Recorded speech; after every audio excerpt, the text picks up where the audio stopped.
میرے محترم بھائیوں اور عزیز دوستو، رمضان کا مہینہ ہمارے درمیان ایک عظیم مہمان بن کر آتا ہے۔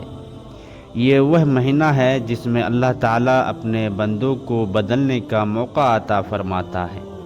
یہ صرف بھوکا اور پیاسا رہنے کا نام نہیں، بلکہ دل، نظر، زبان اور عمل کو پاک کرنے کا مہینہ ہے۔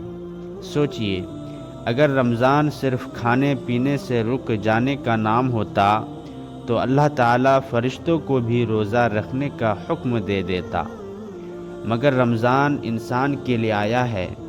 کیونکہ انسان کو گناہوں سے روکنا ہے، برائیوں سے پلٹنا ہے اور اللہ کی طرف لوٹنا ہے۔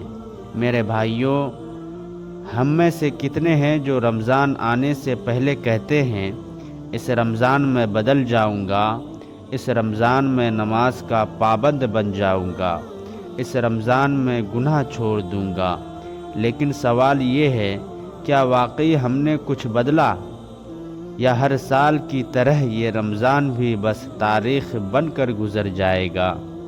رمضان ہمیں یاد دلاتا ہے کہ نماز کوئی بوجھ نہیں بلکہ روح کی غذا ہے۔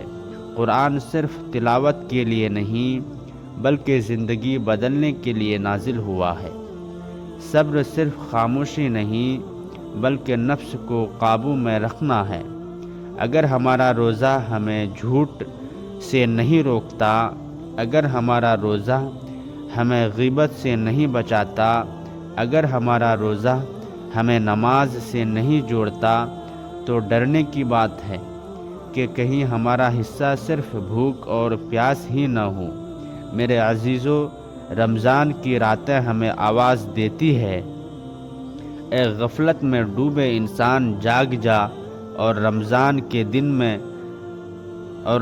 کے دن ہمیں سکھاتے ہیں، اے نفس کے غلام آزاد ہو جا۔ آج عہد کیجئے کہ اس رمضان کو آخری رمضان سمجھ کر گزاریں گے۔ کیا خبر اگلا رمضان نصیب ہو یا نہ ہو۔ اللہ تعالی ہمیں رمضان کی قدر کرنے کی توفیق عطا فرمائے، ہماری عبادتوں کو قبول فرمائے اور ہمیں رمضان کے بعد بھی نیک رہنے والا بنا دے۔ آمین یا رب العالمین۔